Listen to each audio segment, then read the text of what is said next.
YouTube channel medical and nurses सब। तो आज है हमारी साइकेट्रिक की क्लास नंबर 2, जिसमें हमने फर्स्ट क्लास में 50 MCQs पढ़े हुए थे। आज की जो क्लास 2 है साइकेट्रिक की, इसमें हमारे मोस्ट इम्पॉर्टेंट क्वेश्चन है। जैसा मैं आपको पहले भी बता चुकी हूँ, बेसिक साइकेट्रिक हम कई बार पढ़ चुके हैं। मेंटल हेल्थ नर्सिंग के ऊपर कई बार बेसिक क्वेश्चंस पढ़े हैं। यहाँ पे आपको वो क्वेश्चन ऐड किए गए हैं जो हमने उन सभी क्लासेस में नहीं पढ़े हैं। मोस्ट इम्पॉर्टेंट थिंग कि यहाँ पर जितने भी हम क्वेश्चन पढ़ने वाले हैं, चाहे आपके अपकमिंग CHO एग्ज़ाम हो, रेलवे का एग्ज़ाम हो, कोई सा भी एग्ज़ाम हो, आपके हर एक एग्ज़ाम में क्वेश्चन आपको हेल्पफुल रहेंगे। स्पेशली जिनका जनवरी में एग्ज़ाम है महाराष्ट्र CHO के लिए, आई थिंक सो कि उनके लिए भी ये क्वेश्चन बहुत ही हेल्पफुल रहेंगे, क्योंकि वहाँ पे आपको ऐड किया गया है कि आपको साइकेट्रिक आएगी। तो यहाँ पर आज की क्लास को स्टार्ट करने के पहले मैं आपको बता दूं कि जो भी लोग यहाँ पे जुड़े हुए हैं, चाहे आप महाराष्ट्र का एग्ज़ाम देते हो, MP के लिए तैयारी कर रहे हो, किसी भी स्टेट के लिए तैयारी कर रहे हो, आप सभी के लिए मेडिकल एंड नर्सेज हब की बुक्स, PDF सीरीज, सभी मटेरियल अवेलेबल है। आप लोग डायरेक्टली मेरा जो ऑफिशियल व्हाट्सएप नंबर है उसके थ्रू आप मुझे कॉन्टैक्ट करके PDFs बुक्स है जो ऑर्डर कर सकते हैं। आज की क्लास का जो हमारा फर्स्ट क्वेश्चन है, A disorder in which a psychiatric patient assumes abnormal posture and maintains it for a very long time despite being uncomfortable or bizarre is known as। तो यहाँ पे क्वेश्चन में कहा गया है कि एक जो साइकेट्रिक मरीज है, क्या है, साइकेट्रिक पेशेंट है, वो अपना एक ऐसा पोस्चर मेंटेन करके रखता है जो कि लंबे समय तक, लंबे समय का मतलब 1 घंटा हो सकता है, 2 घंटा हो सकते हैं, 3 घंटे भी हो सकते हैं। तो यहाँ पर ये क्या होगा, सर्कमस्टेंशियलिटी, टेंजेंटियलिटी, वैक्सी फ्लेक्सिबिलिटी या फिर ऑटोटोपनोसिया,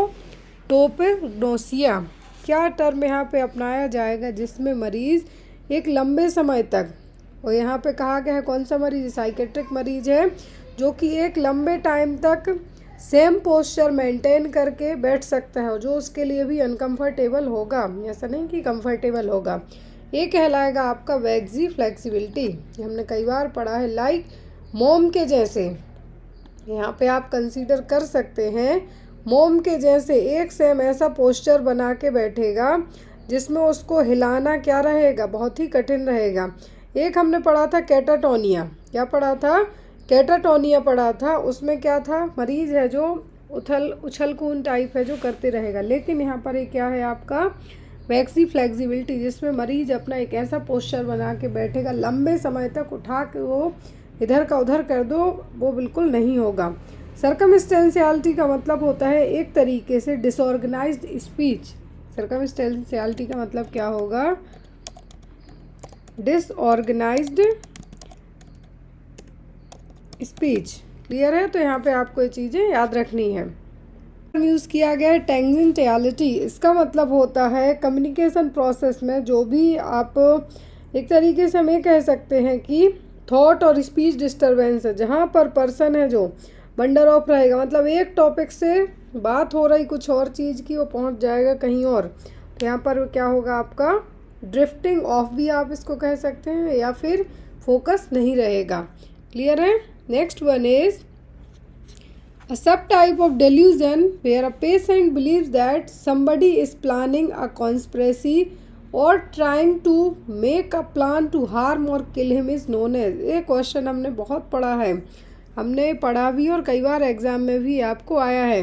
तो यहाँ पे कहा गया है कि ऐसे टाइप का डिल्यूज़न, क्या है, ऐसे टाइप का डिल्यूज़न जिसमें मरीज को क्या लगेगा कि कोई उसे हार्म पहुँचाने वाला है, लाइक खाने में जहर तो नहीं मिला दिया, या कोई उसको मारना चाहता है, टाइप ऑफ ऐसी सिचुएशन बनना, तो क्या कहलाएगा, somatic delusion, persecutory delusion, delusion of reference या फिर डिल्यूजन ऑफ इनफिडेलिटी। क्या हो गए, जहाँ पे मरीज को लगेगा कि कोई उसको मारना चाहता है, लाइक अ शकीली टाइप की जो उसकी सोच है, डिल्यूजन है, यहाँ पर वो कौन सा होगा, वो परसिक्यूटरी डिल्यूजन।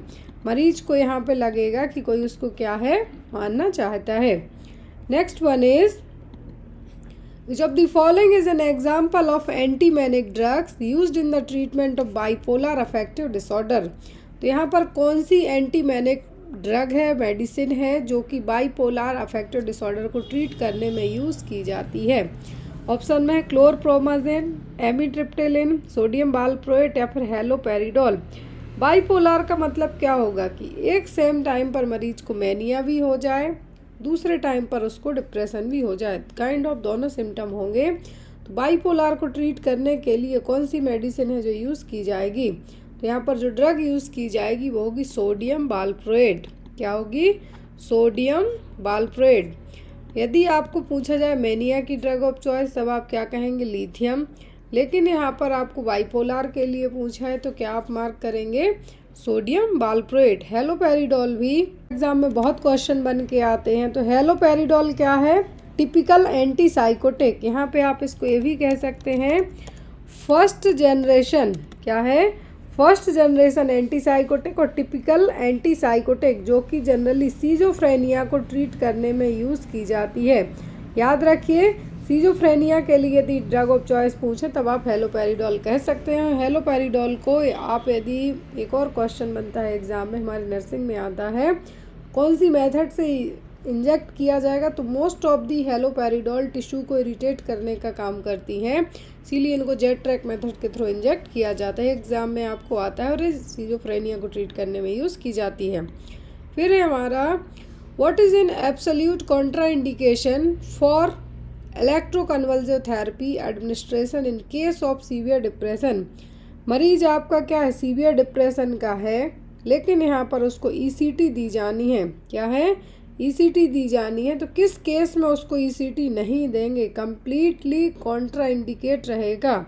तो यहाँ पर आपके ऑप्शन में मायोकार्डियल इन्फार्क्शन, राइज्ड इंट्राक्रेनियल प्रेशर, मतलब बढ़ा हुआ इंट्राक्रेनियल प्रेशर है, प्रेगनेंसी है, या फिर हिस्ट्री ऑफ सीजर्स है। किस केस में है जो आपको ईसीटी नहीं देना है? सबसे पहली चीज़, ईसीटी कब दी जाती है? जब किसी भी मेडिसिन से मरीज है जो ठीक ना हो रहा हो।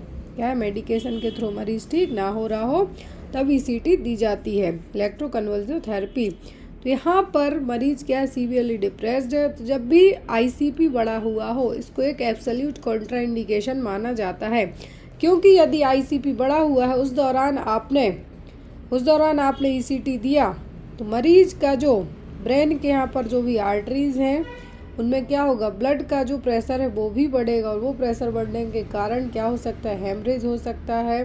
तो इस कंडीशन को प्रिवेंट करने के लिए जब भी आईसीपी बढ़ा हुआ हो, इंट्राक्रेनियल प्रेशर बढ़ा हुआ हो, कभी भी ईसीटी नहीं दी जाती है। क्लियर? अब यदि इंट्राक्रेनियल प्रेशर बढ़ा होता है तो ड्रग ऑफ चॉइस पूछ लें आपको, तो याद रखना है क्या? Mannitol. Next one is aversion therapy disulfiram ethanol reaction works on the principle of which of the following learning theories. तो यहाँ पर एवर्जन थेरेपी के तौर पे जो भी लोग शराब पीते हैं, स्पेशली अल्कोहल के लिए यहाँ पे क्वेश्चन, तो जो एक थेरेपी दी जाती है यहाँ पर क्या है? डाइसल्फाम इथेनॉल रिएक्शन। क्या है? डाइसल्फाम इथेनॉल रिएक्शन। डाइसल्फाम क्या है? एज अ डिटरेंट के तौर पे यूज़ किया जाता है किसमें? अल्कोहल वाले मरीज में। शराब, जो भी लोग शराब पीते हैं उनकी शराब छुड़वाने के लिए एज अ डिटरेंट के तौर पे यूज़ किया जाता है डाइसल्फाम। तो यहाँ पर किस प्रिंसिपल पर काम करेगा? क्लासिकल कंडीशनिंग थ्योरी पर, थॉर्नडाइक लर्निंग थ्योरी पर, एडल्ट लर्निंग थ्योरी, या फिर सोशल लर्निंग थ्योरी पर? किस थ्योरी पर ये काम करेगा? Classical conditioning theory. किस पर? Classical conditioning theory. एग्जाम में आपको आता है डीआर का मतलब यहाँ पर क्या है? डाइसल्फाम इथेनॉल रिएक्शन। अभी देखिए क्लासिकल कंडीशनिंग थ्योरी है क्या? ऐसी थेरेपी जो क्लासिकल कंडीशनिंग थ्योरी है क्या करेगी? The therapy creates a learned association between the unwanted behaviour. Like जो भी लोग शराब पीते हैं, क्या है? आपको शराब पीने की जो इच्छा है, और जो एवर्जन रिएक्शन होगा किसके बाद? आप डाइसल्फाम लेते हैं, उसके बाद आपने डाइसल्फाम लिया और डाइसल्फाम के साथ में आपने सोचा मेडिकेशन चल रहा है और आपने शराब पी ली, तो जो आपको एक अच्छी चीज़ फील होती है शराब पीने से, होता तो नहीं है, पता नहीं क्योंकि पी नहीं कभी, बट यहाँ पर शराब पीने वालों को जो शराब पीने से जो अच्छा नशा फील होगा, यदि आप साथ में डाइसल्फाम आपका ट्रीटमेंट चल रहा है शराब छुड़वाने के लिए, तो जो एथेनॉल का जो रिएक्शन होगा, डाइसल्फाम और शराब में क्या होता है? इथेनॉल। दोनों की रिएक्शन के कारण जो आपको एक अलग तरीके के लक्षण बनेंगे, क्या बनेंगे? अलग तरीके के लक्षण। तो आपको लगेगा कि बेटर देन हम शराब ना ही पिएं। तो वो यहाँ पर क्या कहलाता है? आपका क्लासिकल कंडीशनिंग थ्योरी। मतलब एथेनॉल और जो डाइसल्फाम यदि मिक्स हो के जो आपको एक अच्छी फील शराब से फील करते थे आप अल्कोहल से, उसकी जगह उसके अपोजिट हो जाएगा, तो वो कहलाएगा आपका classical conditioning theory. Next one is Korsakoff syndrome, a complication of chronic alcohol abuse occurs due to the deficiency of which of the following vitamin। Korsakoff साइकोसिस, कोर्साकॉफ सिंड्रोम, सिंड्रोम का मतलब होता है ग्रुप ऑफ सिम्टम्स यहाँ पे हो गए।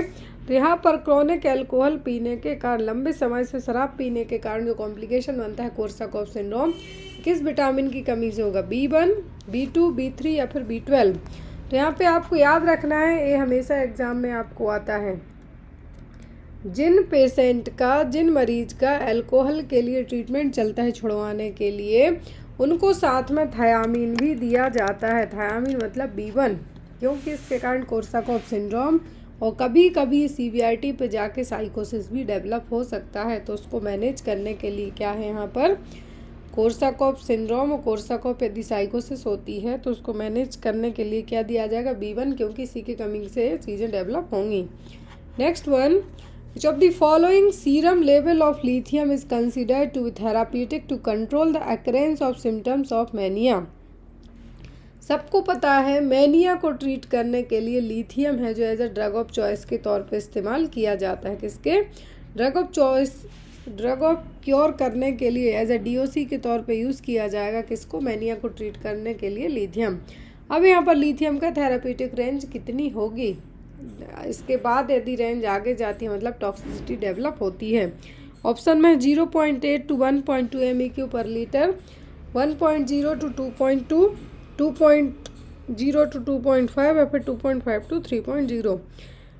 अब 2 के ऊपर यदि निकल गई रेंज तो मरीज को बचाना मुश्किल हो जाता है, बहुत ज़्यादा टॉक्सिसिटी हो जाएगी। तो यहाँ पर थेराप्यूटिक का मतलब है एज एन ट्रीटमेंट के लिए। तो जो ट्रीटमेंट के लिए यहाँ पर लिथियम की ज़रूरत होगी वो होगी 0.8 to 1.2 MEQ पर लीटर। इतने पर भी यदि मरीज को कंटिन्यूस लॉन्ग टर्म तक 0.8 to 1.2 MEQ पर लीटर के हिसाब से भी लिथियम दिया जाता है, तब भी उसमें टॉक्सिसिटी डेवलप हो सकती है, जो हो सकती है। Next one, the most common type of hallucination reported in psychiatric patients. तो यहाँ पे देखिए इमेज ऐड की है, तो यहाँ पर हेलुसिनेशन है जो साइकेट्रिक मरीज में, किस टाइप का हेलुसिनेशन सबसे कॉमनली देखने को मिलेगा? परसिक्यूशन, पैरानॉइड, ऑडिटरी या फिर गस्टेटरी। ऑडिटरी का मतलब होता है कुछ कानों में सुनाई देगा, हमेशा कुछ लगेगा कि कुछ चल रहा है। विजुअल मतलब कुछ दिखाई देगा। ऑल्फैक्टरी मतलब कुछ स्मेल आएगी। गस्टेटरी मतलब खाने में लगेगा पता नहीं क्या है। टेक्टाइल का मतलब उनको हमेशा लगेगा कि स्किन पर कुछ है जो चल रहा है आपकी, काइंड ऑफ ऐसे। तो हेलुसिनेशन के क्या है? टाइप है। और साइकेट्रिक मरीज में जो सबसे कॉमन है वो होता है ऑडिटरी हेलुसिनेशन। उनको लगेगा कि ये देखो कोई हमारे कानों में बोल रहा है। Next one, which of the following is a drug of choice used to treat the mania. हमने अभी आगे कई बार पढ़ा है तो यहाँ पे आपको बताने की ज़रूरत ही नहीं है। तो डीओसी किसके लिए है? मैनिया को ट्रीट करने के लिए। Next one is a special division of nursing dealing with the prevention, promotion and restoration of mental health is called is. तो नर्सिंग की एक ऐसी स्पेशल डिवीज़न है या फिर ब्रांच कह सकते हैं आप, जहाँ पर हम मेंटल हेल्थ को प्रिवेंट करते हैं, प्रमोट करते हैं और रिहेबिलिटेट करेंगे, मतलब रिस्टोर करने का काम करेंगे। वो क्या है? मेडिसिन, साइकेट्रिक नर्सिंग या फिर साइकोलॉजी। तो ये क्या कहलाएगा? ये कहलाएगा psychiatric nursing. I hope so कि आपको अभी जो साइकेट्रिक की क्लास स्टार्ट की गई है अच्छी लग रही हो। यहाँ पर ऐसी ब्रांच, नर्सिंग की ही ऐसी ब्रांच जहाँ पर क्या किया जा रहा हो? मेंटल हेल्थ को, मानसिक स्वास्थ्य को प्रमोट किया जा रहा है, तो और बीमारी ना हो उसके लिए प्रिवेंट करने की कोशिश की जा रही है और रिस्टोर करने की कोशिश की जा रही है। तो वो क्या होगा हमारा? Psychiatric nursing. Next one, which of the following is a disturbance in perception reported in psychiatric patient. तो यहाँ पर परसेप्शन में क्या है हमारा? परसेप्शन यदि खराब हो रहा है, डिस्टर्ब हो रहा है, तो साइकेट्रिक में हमारा जो परसेप्शन डिस्टर्ब होने को कहा गया है वो क्या है? कॉमन है साइकेट्रिक मरीज में डेल्यूजन, हेलुसिनेशन, बैग्जी फ्लेक्सिबिलिटी या फिर लूजनिंग ऑफ एसोसिएशन। तो यहाँ पर परसेप्शन की बात की जा रही है, जो चीज़ आप परसीव कर रहे हैं वो सबसे ज़्यादा डिस्टर्ब होगा, वो होगा हेलुसिनेशन। क्या होगा? hallucination. Next one, which of the following is the most common indication for electroconvulsive therapy? अभी देखिए हमने शुरुआत में पढ़ा था एब्सोल्यूट कॉन्ट्राइंडिकेशन, मतलब किस में ईसीटी नहीं देना है। अब यहाँ पर कॉमन इंडिकेशन क्या है ईसीटी देने के लिए? Paranoid schizophrenia, severely depression, bipolar disorder या फिर अल्कोहल डिपेंडेंट सिंड्रोम। तो अल्कोहल डिपेंडेंट सिंड्रोम में ईसीटी नहीं देंगे। कॉमनली ईसीटी दिया जाता है जब मरीज मेडिसिन से ठीक ना हो रहा हो, तो वो होता है पहला सबसे कॉमन होता है डिप्रेशन। तो यहाँ पर जो सबसे कॉमन होगा वो होगा सीवियरली डिप्रेशन। यदि मरीज को सीवियरली डिप्रेशन है, क्योंकि सीवियर में मेडिकेशन काम नहीं करते हैं, एंटी डिप्रेसेंट एजेंट काम नहीं करेंगे, तब ईसीटी यहाँ पे कॉमनली कंसीडर की जा सकती है। Next one, the range of normal intelligence quotient in a human being is. मैंने आपको एक लास्ट क्लास थी उसमें आईक्यू की वैल्यू बताई थी, किसमें कितनी होगी, वहाँ पे मेंटल रिटार्डेशन के ऊपर बात की थी। अब यहाँ पर एक नॉर्मल आईक्यू लेवल पूछा है, 50 to 70, 90 to 110, 120 to 130, more than 150। यदि 150 से ज़्यादा हो जाए, मतलब 140 से ही ज़्यादा हो जाता है, तो पर्सन जीनियस कंसीडर होने लगता है, लाइक अल्बर्ट आइंस्टाइन टाइप। तो यहाँ पर 50 to 70 आता है, मतलब क्या है, पर्सन को माइल्ड मेंटल रिटार्डेशन। और नॉर्मल आईक्यू वैल्यू हो सकती है हमारी एज पर दिस क्वेश्चन के जो ऑप्शन दिए हैं उसके अकॉर्डिंग हो सकती है 90 से 110, कितनी 90 to 100 तक ही यहाँ पर एक नॉर्मल वैल्यू है जो आईक्यू की हमारी हो सकती है। नेक्स्ट वन इज, और यहाँ पे देखिए मैंने आपको पहले भी बताया, आप एक बार फिर से देख लीजिए कि जो नॉर्मल आईक्यू रेंज है हमारी 90 से 110 है, जो हो सकती है, एवरेज हम बात करें। लेकिन यहाँ पर आपको मेंटल रिटार्डेशन के ऊपर पूछें तो होता है माइल्ड, मॉडरेट, सीवियर, प्रोफाउंड। ये क्या है, बिलो जा रही हैं। और यदि बिलो के अलावा हम बात करते हैं जैसे 50 से 70, 50 से 35 से 50, 20 से 35, 0 to 20, ये क्या है, हमारी घट रही हैं यदि, मतलब मेंटल रिटार्डेशन पड़ रहे हैं। यदि बॉर्डर लाइन पर कहें, मतलब 70 to 80, मतलब ना आप माइल्ड में हैं ना ही आपकी आईक्यू लेवल बहुत कम है, यहाँ पे ट्रीटेबल है, ठीक है। अब यहाँ पे मंद बुद्धि भी नहीं, यहाँ पे इसको कह सकते हैं। यदि 90 से 100 मतलब एवरेज है। कुछ कुछ जो लोग बहुत ज़्यादा होशियार होंगे, इंटेलिजेंट होंगे, तो उनकी 110 से 120 हो जाती है।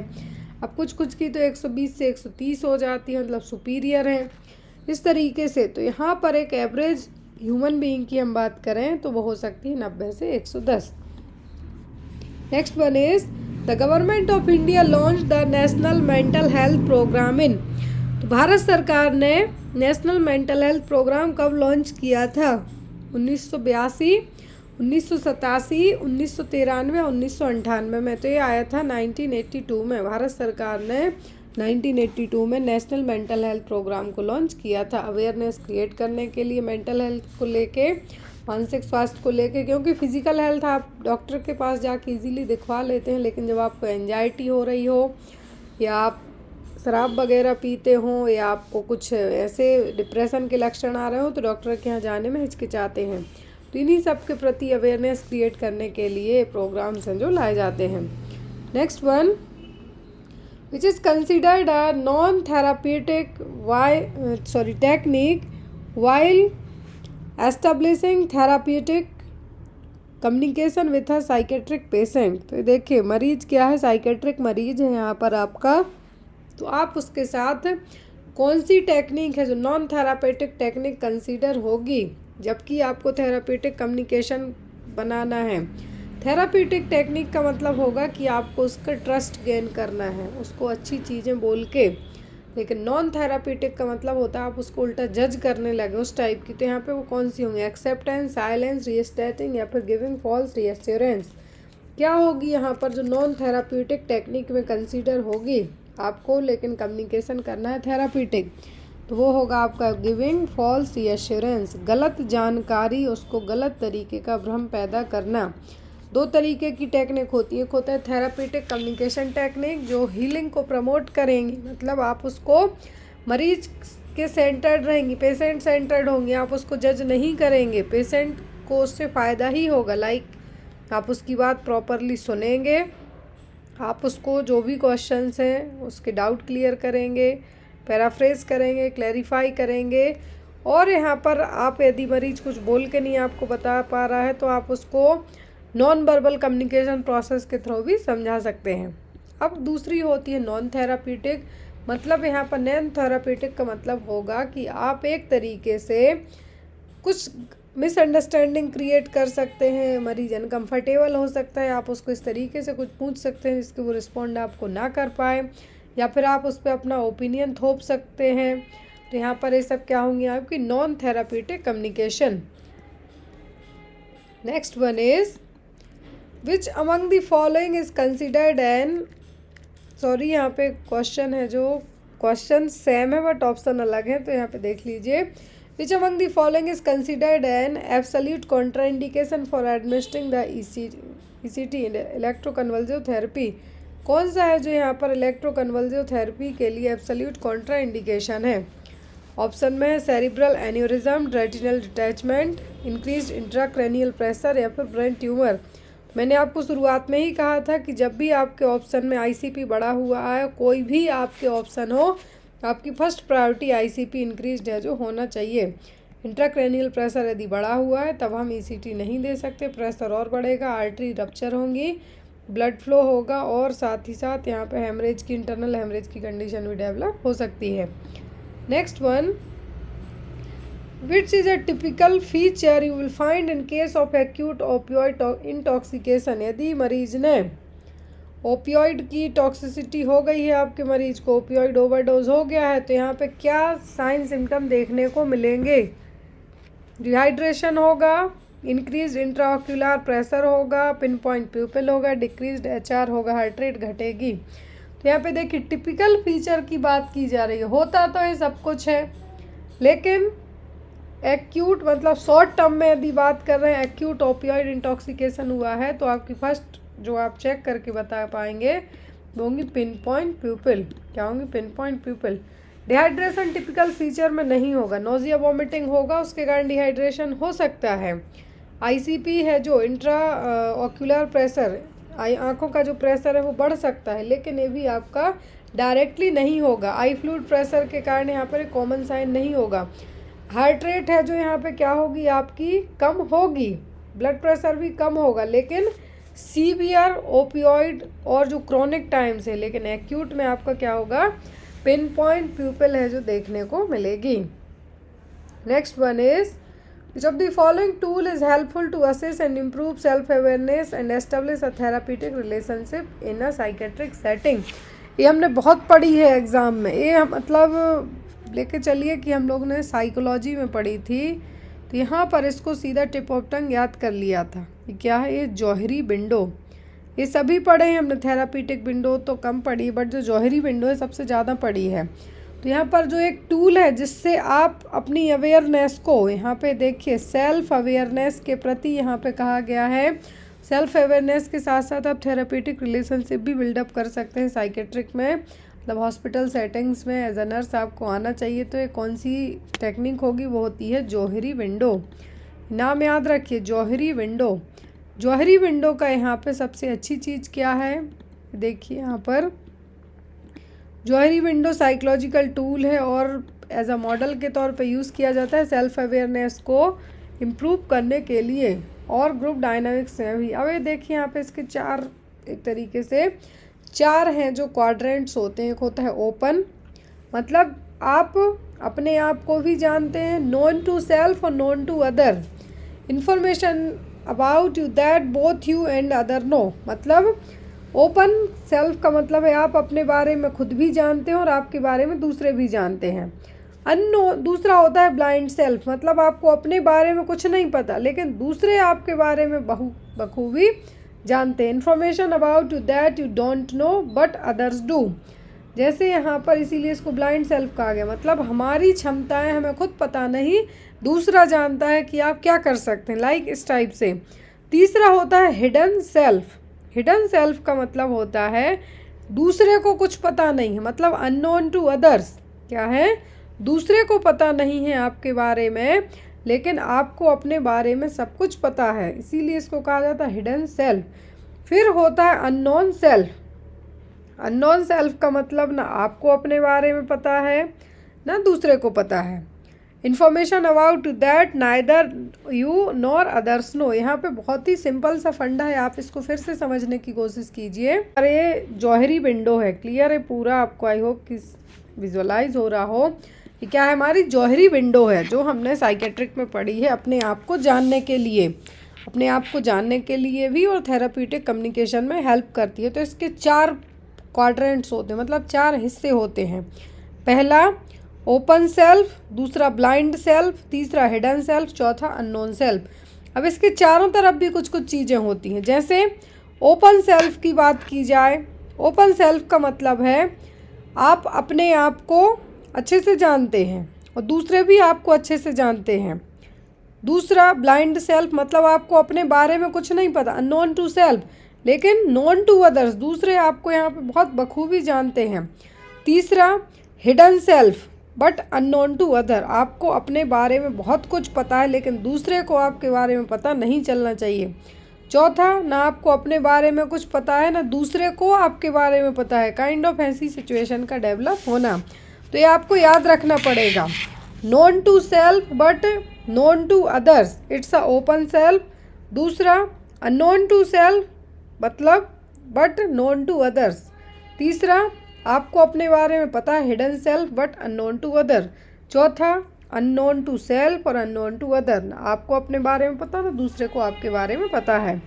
Next one is antidote for methanol is. तो मेथनॉल का एंटीडोट यहाँ पे क्या होगा, बेंजोडाइजापाइंस, डाइसल्फ्राम, इथेनाइल अल्कोहल या फिर हेलोपेरिडोल, क्या यहाँ पे होगा? सही पॉइंट आपका, एंटीडोट फॉर मेथनॉल के लिए मेथनॉल का एंटीडोट होगा, यदि मेथनॉल ओवरडोज होता है उसके लिए तो होगा इथाइल अल्कोहल। आपको एक चीज़ बहुत ही अच्छे से याद रखनी है, यदि यहाँ पे आपको फॉर्मेपिज़ोल आ जाए तो वो सबसे कॉमनली यूज़ किया जाता है, क्या? Fomepizole. Next one, historically dementia praecox was a disease first identified by. तो डिमेंशिया जो प्रीकॉक्स है इसको सबसे पहले किसने खोजा था? फ्रूड, बैक, वाटसन या फिर क्रैपलिन। तो यहाँ पर ये चारों नाम एग्जाम में हमने वाटसन भी पढ़ा है, सिगमंड फ्रूड भी पढ़ा है, क्रैपलिन भी पढ़ा है। तो डिमेंशिया प्रीकॉक्स की जो डिस्कवरी की थी, आइडेंटिफाई किया था, वो किया था किसने? क्रैपलिन ने। किसने? क्रैपलिन ने। Next one is a psychiatric nurse should advise diet to a patient who is a factory worker during lithium therapy to avoid lithium toxicity is। तो यहाँ पर एज अ साइकेट्रिक नर्स आप एडवाइस करती हैं, यदि मरीज़ क्या है लिथियम थेरेपी पर है, मतलब वो क्या है मैनिया का मरीज़ है, लेकिन साथ ही साथ उसकी जो लाइफ स्टाइल है वो क्या है, वो फैक्ट्री में काम करने वाला है। लिथियम टॉक्सिसिटी को मैनेज करने के लिए, अवॉइड करने के लिए आप क्या करें, क्या एडवाइस करेंगे? लो सोडियम डाइट लीजिए, मतलब नमक कम लीजिए, नॉर्मल सोडियम लीजिए, हाई सोडियम लीजिए, सोडियम फ्री डाइट लीजिए। तो जो भी लिथियम टॉक्सिसिटी वाले पेशेंट हैं उनमें सोडियम का लेवल क्या हो सकता है? फ्लक्चुएट हो सकता है। तो यहाँ पर इसीलिए उनको नॉर्मल सोडियम लेने की सलाह दी जाती है। पहली चीज़ कि जो भी मरीज़ लिथियम ड्रग लेते हैं, मेडिकेशन उनको दिया जाता है, कभी भी खाली पेट नहीं दी जाती, स्टमक अपसेट कर सकता है, जीआईटी ट्रैक्ट में अपसेट देखने को मिलेगा। दूसरी चीज़, बहुत ज़्यादा पानी पीने की सलाह दी जाती है, कंपेयर टू नॉर्मल के 7 से 8 ग्लास पानी पीने की सलाह दी जाती है ताकि डिहाइड्रेशन से प्रिवेंट कर सकें और जो भी एक्सेस आपका जो भी मेटाबोलाइजेशन होता है आफ्टर दैट बाय किडनी के थ्रू फिल्टर होके बाहर हो सके। तो यहाँ पे सलाह क्या दी जाएगी? नॉर्मल सोडियम डाइट लेने की सलाह दी जाएगी। Next one is Ramsay scale is used for the assessment of. तो रैमसा स्केल का यूज़ किसको असेस करने में किया जाता है? सेडेशन, पेन, अराउजल या फिर सभी के लिए। रैमसा स्केल का इस्तेमाल किया जाता है सेडेशन के लिए। किसके लिए? सेडेशन के लिए। देखिए इसकी जो लेवल ऑफ सेडेशन है 6 कैटेगरी में डिवाइड किया गया है इसका। Patient is anxious and agitate और रेस्टलेस और बोथ। यदि मरीज क्या है, एंजाइटी भी है, उसको एजिटेशन भी हो रहा है, रेस्टलेस भी हो रहा है, या फिर रेस्टलेस है और एनजियस है तो यहाँ पर 1 पॉइंट देंगे हम। पेशेंट कोऑपरेट है, ओरिएंटेड है, ट्रैंक्वाइल है तो 2 दे देंगे आप। Patient responds to command only, जो भी आप कह रहे हैं उसका रिस्पॉन्ड कर रहे हैं तो 3 दे देंगे। Patient exhibit brisk response to light glabellar tap और लाउड ऑडिटरी स्टिमुलस, तब 4 देना है। यदि मरीज है जो लाउड ऑडिटरी स्टिमुलस के तरफ क्या है बहुत ही फास्ट तरीके से रिस्पॉन्ड कर रहा है तो 5, और पेशेंट कोई रिस्पॉन्स ही नहीं दे रहा है तो 6। तो यहाँ पर जितनी ज़्यादा स्कोरिंग बढ़ती जाएगी मरीज की हालत उतनी ही यहाँ पे क्या है सेडेशन है। तो यहाँ पर सेडेटिव जो स्केल है यहाँ पर इसको सेडेशन स्केल भी कह सकते हैं और ये कह सकते हैं Ramsay scale. Next and most important question, यहाँ से आपके 5-6 क्वेश्चन बन जाते हैं। क्वेश्चन ये है आपका, the major neurotransmitter involve in the occurrence of obsessive compulsive disorder. अब जो चारों न्यूरोट्रांसमीटर दिए हैं कभी ना कभी किसी एक बीमारी में डिस्टर्ब देखने को जरूर मिलते हैं। Neurotransmitter as a chemical messenger का काम करते हैं, तो ओसीडी में जो न्यूरोट्रांसमीटर डिस्टर्ब होगा वो कौन सा होगा, डोपामिन, एपिनेफ्रिन, एसिटाइल कोलिन या फिर सीरोटोनिन। तो न्यूरोट्रांसमीटर डिस्टर्ब होगा ओसीडी में, ऑब्सेसिव कंपल्सिव डिसऑर्डर में। मतलब मरीज के एक आपने एग्जांपल सुना होगा, मरीज के मन में हमेशा थॉट आएगा कि उसके हाथ गंदे हैं, वो जाके बार बार वॉश करेगा तो वो क्या हो जाएंगे, ऑब्सेशन मतलब दिमाग में चीज़ें आ रही हैं, कंपल्सिव एक्ट मतलब वो जाके हाथ है जो धुलेगा। या आपके मन में आएगा कि मैंने गेट लगाया नहीं लगाया, लेकिन आप लगा चुके हैं तब उसके बाद भी आप एक बार चेक करने जाएंगे, दोबारा लगाने की कोशिश करेंगे तो होगा कंपल्सन, सॉरी। तो यहाँ पर आपका ओसीडी के लिए जो आपका न्यूरोट्रांसमीटर डिस्टर्ब होगा वो होगा सीरोटोनिन। क्या होगा, सीरोटोनिन। नेक्स्ट यहाँ पे देखिए न्यूरोट्रांसमीटर, कौन सा न्यूरोट्रांसमीटर किस तरीके से काम करेगा। ये देखिए आप लोग, एड्रेनालिन क्या है, एड्रेनालिन जो कि फाइट और फ्लाइट वाला है, करो या मरो टाइप वाला। नॉर एड्रेनालिन कॉन्सेंट्रेशन के लिए है। डोपामाइन प्लेजर न्यूरोट्रांसमीटर, मतलब आपको खुशी व्यक्त होगी। सीरोटोनिन मूड न्यूरोट्रांसमीटर, यही सीरोटोनिन क्या होगा आपका ओसीडी में अफेक्ट होगा आपका, साथ ही साथ डिप्रेशन में भी होगा। क्लियर है। तो यहाँ पे देखिए न्यूरोट्रांसमीटर और यदि उनका इम्बैलेंस होता है हमारे शरीर में तो क्या प्रॉब्लम है जो डेवलप हो सकती हैं। तो यदि हमारा एसिटाइल कोलिन का level, blood serum level high जाता है, मतलब मरीज डिप्रेशन में जा रहा, इसमें डिप्रेशन में कम है, तो अल्जाइमर में, अल्जाइमर को ट्रीट करने के लिए जो भी एज्ड पर्सन होते हैं उनमें भूलने की बीमारी आप कहेंगे तो उसमें एसिटाइल कोलिन लेवल क्या होने लगता है, लो होने लगेगा। अब नॉरएपिनेफ्रिन, नॉरएपिनेफ्रिन का लेवल बढ़ता है मैनिया में, एंजाइटी में और सिजोफ्रेनिया में, कम होगा डिप्रेशन में। यहाँ पे देखिए जैसे मैंने आपको कहा नॉरएड्रेनालिन, तो यहाँ पर आपको याद रखना है नॉरएपिनेफ्रिन। आपको उसके बाद आता है सोमेटोस्टेटिन, सोमेटोस्टेटिन का लेवल हाई होता है हंटिंगटन्स डिसीज़ में। अब हंटिंगटन्स कोरिया भी हो सकता है, हंटिंगटन डिसीज़ भी हो सकती है, कम होगा अल्जाइमर में। डोपामाइन का लेवल हाई होगा मैनिया में, सिजोफ्रेनिया में, क्योंकि डोपामिन मैंने बताया क्या है, प्लेजर न्यूरोट्रांसमीटर है, खुशी के लिए है, कम होगा पार्किंसन में और डिप्रेशन में। अब सीरोटोनिन डिक्रीज़ होगा तो डिप्रेशन और बढ़ेगा तो एंजाइटी। तो यहाँ पर न्यूरोट्रांसमीटर बेसिक न्यूरोट्रांसमीटर हैं जो हमारे क्या होंगे, घटने बढ़ने से कितनी है जो प्रॉब्लम्स देखने को मिल सकती हैं। मतलब क्या होना चाहिए, सभी चीज़ें बैलेंस में होनी चाहिए। Before giving unilateral ECT in which side of the head electrodes are placed on right handed person.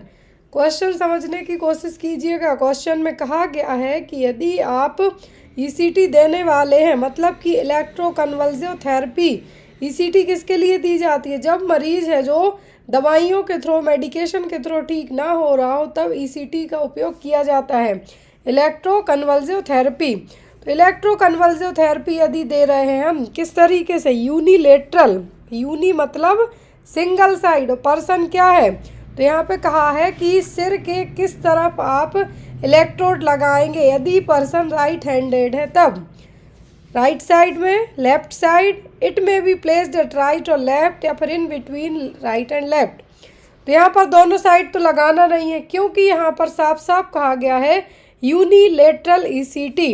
Question देखिए, क्वेश्चन में साफ साफ कहा गया है क्या, यूनिलेटरल ईसीटी यहाँ पे दी जानी है।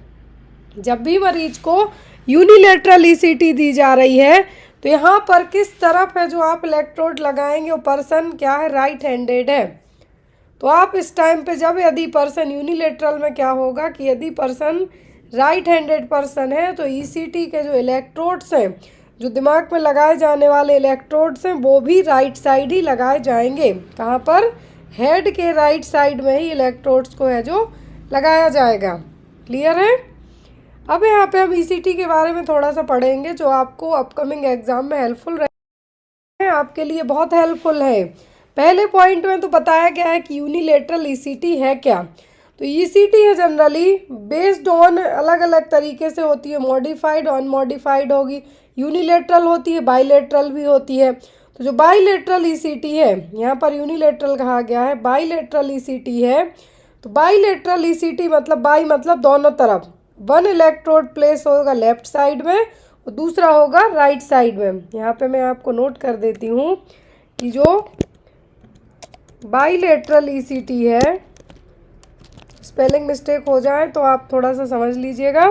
तो यहाँ पर जो वन इलेक्ट्रोड है, वन इलेक्ट्रोड कहाँ पे लगेगा, लेफ्ट साइड ऑफ हेड, और जो सेकंड इलेक्ट्रोड है, क्या है, सेकंड इलेक्ट्रोड है, वो लगेगा एक लेफ्ट में और एक राइट में। तो ये क्या हो गई, बाईलेटरल हो गई आपकी।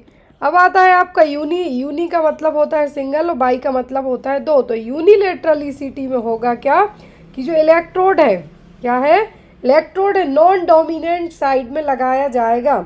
Electrode placed on the non dominant side, क्या है, नॉन डोमिनेंट साइड मतलब जो चीज़ नॉन डोमिनेंट, वैसे जैसे हमारा हाथ है, राइट हैंड मोस्टली यूज़ करते हैं, तो वो हमारा कौन सा हैंड कहलाता है, डोमिनेंट हैंड, मतलब जो चीज़ ज़्यादा यूज़ कर रहे हैं। नॉन डोमिनेंट मतलब कम यूज़ की जाने वाली। तो यहाँ पर ये आपका ये नहीं है कि राइट या फिर लेफ्ट है, यहाँ पर किसी एक तरफ। तो यूनिलेटरल ईसीटी में यदि राइट हैंडेड पर्सन है तो राइट साइड है जो ईसीटी लगाई जाएगी। क्लियर।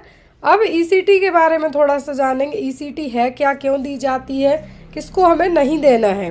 तो इलेक्ट्रोकन्वल्सिव थेरेपी का इस्तेमाल क्या करने के लिए किया जाता है, यदि मरीज डिप्रेशन में चला गया, सीजोफेनिया में चला गया, मेडिकेशन से क्या है उसको ठीक नहीं किया जा रहा है, कर पा रहे हैं, मेडिकेशन असर नहीं हो रही है, तब ईसीटी देंगे। ऐसा नहीं कि डायरेक्ट पर्सन को डिप्रेशन हुआ, सीजोफेनिया हुआ, आप ईसीटी दे दें, तो ऐसा नहीं है।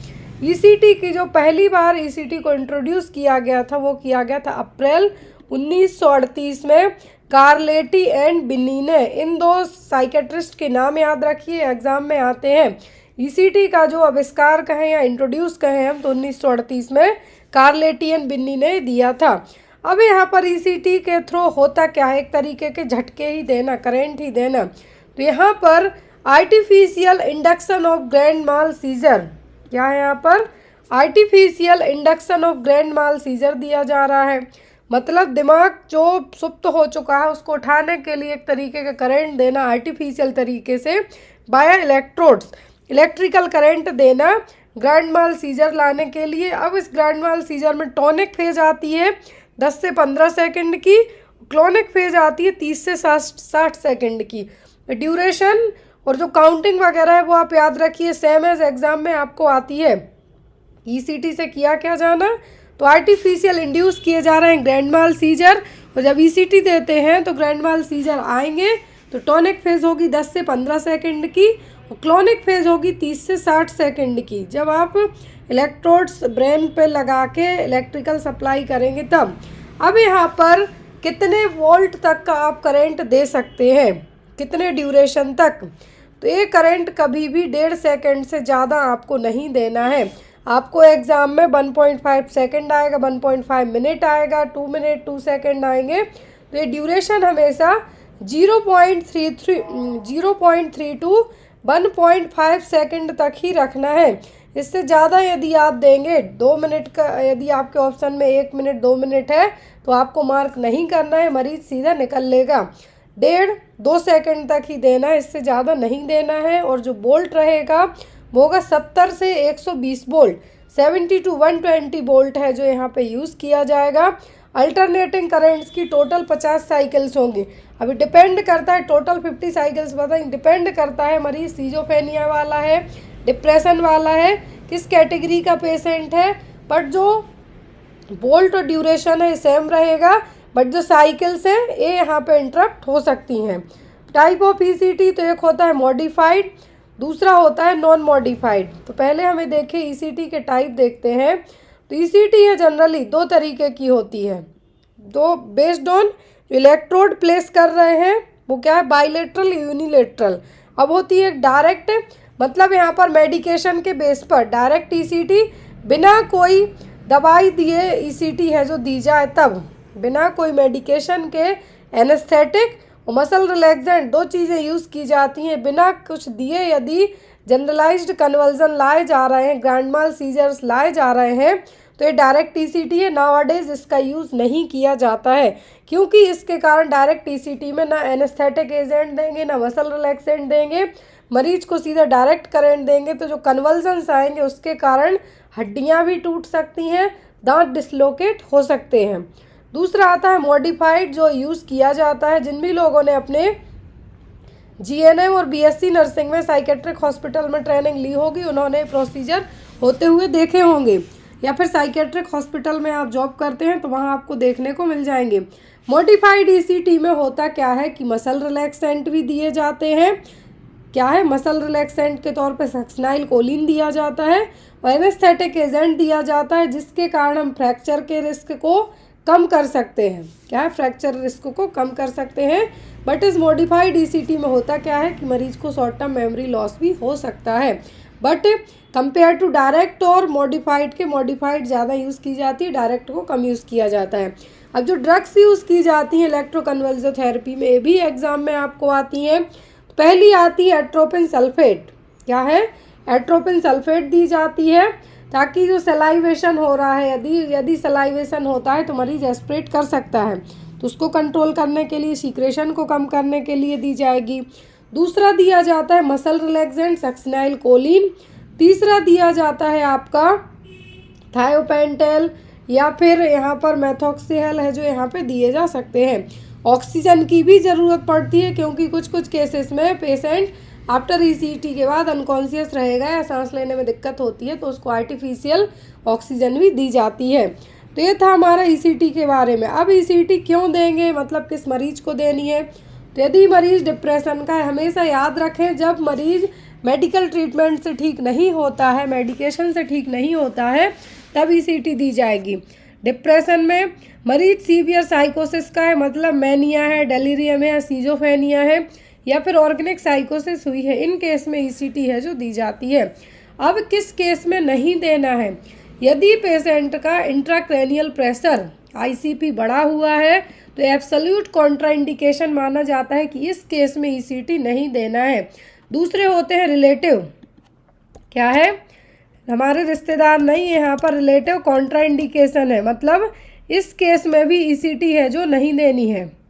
रिलेटिव कॉन्ट्राइंडिकेशन है, इसमें भी ईसीटी नहीं दी जाती। यदि मरीज को सेरिब्रल डिसऑर्डर जैसे एन्यूरिज्म हो गया, इंटरनल ब्लीडिंग हो गई, एमआई है या फिर कंजेस्टिव हार्ट फेलियर वाला, यदि मरीज प्रेग्नेंट है, फर्स्ट ट्राइमेस्टर की प्रेगनेंसी है, तब भी नहीं देना। हड्डियाँ टूटी हो तब भी नहीं देना। तो यहाँ पर क्योंकि और ज़्यादा रिस्क रहती है ईसीटी के बाद फ्रैक्चर होने की, तो यहाँ पर ये सब क्या है कॉन्ट्राइंडिकेशन है। बट यदि एब्सोल्यूट कॉन्ट्राइंडिकेशन पूछा जाए तो वो ऑलमोस्ट एक ही होता है, वो होता है आईसीपी बढ़ा हुआ हो।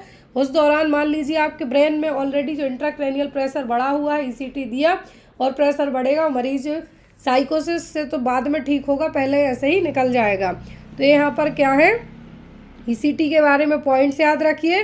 बेस्ड ऑन इलेक्ट्रोड प्लेस करने की बात करें तो दो तरीके की होती है। बाइलेटरल मतलब दोनों side, right and left side में हेड में इलेक्ट्रोड लगाए जाएंगे। यूनिलेटरल सिंगल साइड मतलब इलेक्ट्रोड प्लेस किया जाता है नॉन डोमिनेंट साइट में।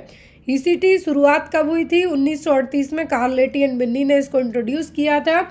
एक तरीके की वो मेथड है जिसमें आर्टिफिशियल इलेक्ट्रिकल करंट दे के ब्रेन को, ग्रैंड माल सीजर्स को क्या किया जाता है, इंड्यूस किया जाता है, जिसमें टॉनिक फेज होगी 10 से 15 सेकंड, क्लोनिक 30 से 60 सेकंड की।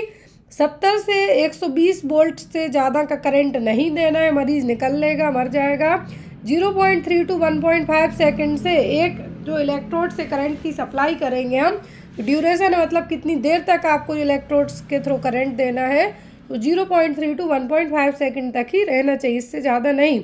मेडिकेशन पूछे तो एट्रोपिन सल्फेट दी जाती है सीक्रेशन को कम करने के लिए, ताकि मरीज एस्पिरेट ना कर पाए। सक्सनाइल कोलिन दिया जाता है एज अ मसल रिलैक्सेंट के तौर पर। एनेस्थेटिक एजेंट के तौर पर है जो थायोपेंटल वगैरह भी दिए जा सकते हैं। बेस्ड ऑन मेडिकेशन तो ईसीटी दो तरीके की होगी, जैसे based on placement of electrode bilateral unilateral, वैसे ही मेडिकेशन बेस पे डायरेक्ट मतलब बिना कोई एनेस्थेटिक एजेंट, बिना कोई मसल रिलैक्सेंट दिए डायरेक्ट करंट देना, ईसीटी देना, जिसके कारण मरीज को दांत तो जो पूरा जबड़ा है वो तो हिलेगा ही डुलेगा, साथ में हड्डियां भी टूट सकती हैं। मॉडिफाइड में एनेस्थेटिक एजेंट भी दिए जाते हैं, मसल रिलैक्सेंट भी दिए जाते हैं, जिसके कारण जो रिस्क फैक्टर्स हैं उनको हम कम कर सकते हैं। क्लियर? किस केस में नहीं देना है, तो आईसीपी बढ़ा हुआ उस केस में तो बिल्कुल। आई होप सो कि आपको ईसीटी पूरी समझ में आ गई हो, क्योंकि मैंने एक ही क्वेश्चन में ईसीटी से जितना एग्जाम में आता है वो सब चीज़ें कवर कर दी हैं। ईसीटी देने के बाद मरीज की केयर याद रखें, मरीज को सबसे पहले हमें इंजरी से प्रिवेंट करना होता है, क्योंकि आफ्टर द ईसीटी पेशेंट के गिरने पड़ने के चांस ज़्यादा होते हैं, शॉर्ट टर्म मेमोरी लॉस भी होती है, कभी कभी फ्रैक्चर भी हो जाता है। तो मरीज को रिस्क फॉर इंजरी से प्रिवेंट करना आपकी फर्स्ट प्रायोरिटी है, और ऑक्सीजन सप्लाई, ये दो चीज़ें आपको मेनली है जो याद रखनी है। अगला क्वेश्चन है हमारा, nursing care to patient who is on antidepressant includes except. तो यदि कोई मरीज एंटी डिप्रेसेंट एजेंट ले रहा है, मतलब डिप्रेशन को ट्रीट करने वाली मेडिकेशन ले रहा है, तो सभी चीज़ें करना है किसी एक को छोड़कर। Advise the patient to take medication at bedtime due to its sedative effects. Give medicine empty stomach to increase absorption. Do not give medicine empty stomach at it may cause the nausea vomiting. Give plenty of fluids. Nursing care में सब कुछ करना है। यदि मरीज anti depressant medication ले रहा है, किसी एक को छोड़कर, मरीज डिप्रेशन का है, ट्रीटमेंट के लिए मेडिकेशन दी जा रही हैं, तो उसको सभी चीज़ें करनी है। पहली प्रायोरिटी, आप जब भी एंटी डिप्रेसेंट ड्रग हो, चाहे वो सिलेक्टिव सेरोटोनिन रिसेप्टर इनहिबिटर्स हो, एसएसआरआई हो, या फिर जो ट्राईसाइक्लिक एजेंट हो, कुछ भी दे रहे हैं एंटी डिप्रेशन वाले मरीज को, सबसे पहली चीज़ होती है पेशेंट को खाली पेट में दवाई नहीं देना है। खाली पेट में दवाई देने से एब्जॉर्प्शन की तो बाद में बात आएगी, मरीज को इरिटेशन होगा, क्योंकि हमेशा जो एंटी डिप्रेसेंट एजेंट होते हैं तेज ही होते हैं, हाई होते हैं, डोज हाई नहीं हम ये कहेंगे, उनका जो मैकेनिज्म ऑफ एक्शन है कंपेयर टू अदर्स के, जो आप पैरासीटामोल लेते हैं अदर, उनसे ज़्यादा ही रहेगा। तो उस टाइम पे मरीज को खाली पेट में दवाई नहीं देना है, इरिटेशन होगा स्टमक में, नोजिया वॉमिटिंग होगा। दूसरा, ज़्यादा से ज़्यादा पानी भी पिलाते रहना है। तीसरा, जो एंटी साइकोटिक ड्रग होती हैं, एंटी डिप्रेसेंट एजेंट होते हैं, उनको हमेशा नाइट टाइम में दिया जाता है, क्योंकि उनको लेके मरीज है जो सुस्त हो जाएगा, सो जाएगा। सोएगा मतलब खोएगा, मतलब एक तरीके से सेडेटिव का काम करेंगे। तो यहाँ पर आपको क्या नहीं करना है, पेशेंट को एडवाइस करना है कि बेड टाइम में ही मेडिकेशन लीजिए आप, कभी भी मेडिकेशन खाली पेट में नहीं देना है, ज़्यादा से ज़्यादा पानी पिलाना है। और यदि मरीज मेडिकेशन ले रहा है तो उसको नोटिस करना है, स्पेशली डिप्रेशन वाले पेशेंट को, कि उसने अपनी मेडिकेशन ली है या नहीं, कि कहीं थ्रो इट तो नहीं कर दी, फेंक तो नहीं दी। तो ये चीज़ें आपको माइंड में रखना है जब भी आप डिप्रेशन वाले पेशेंट की केयर कर रहे हो।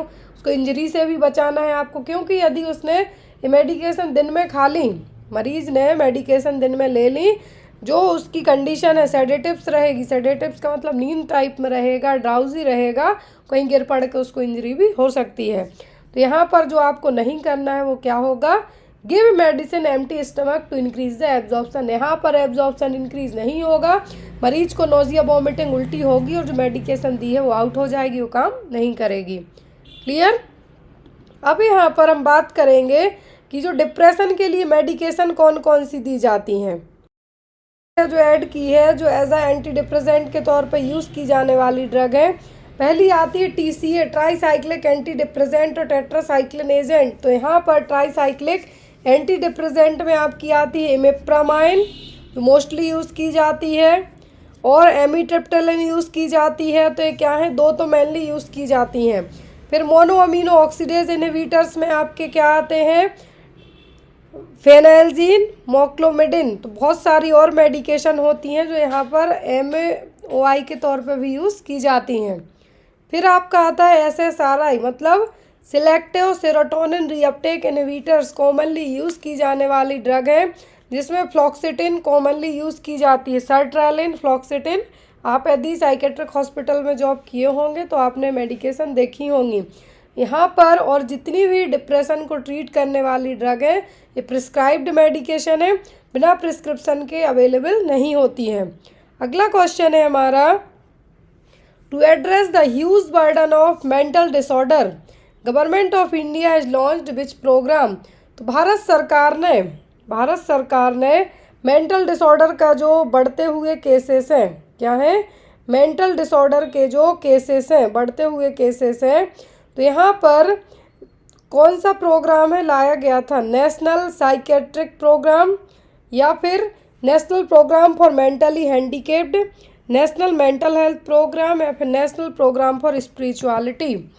तो मेंटल डिसऑर्डर का जो बर्डन, जो बढ़ती हुई जनता है, काम का प्रेशर, किसी चीज़ का प्रेशर, किसी को भी मेंटल प्रॉब्लम हो सकती है, तो मेंटल हेल्थ के प्रति जागरूकता फैलाने के लिए एक प्रोग्राम लाया था गवर्नमेंट ने, वो था नेशनल मेंटल हेल्थ प्रोग्राम। क्या है, नेशनल मेंटल हेल्थ प्रोग्राम, जो कि गवर्नमेंट ऑफ इंडिया ने 1982 में लॉन्च किया था। याद रखिए, भारत सरकार ने NMHP मतलब national mental health programme launch किया था 1982 में, 1982 में, ये आपको एग्ज़ाम में आता है।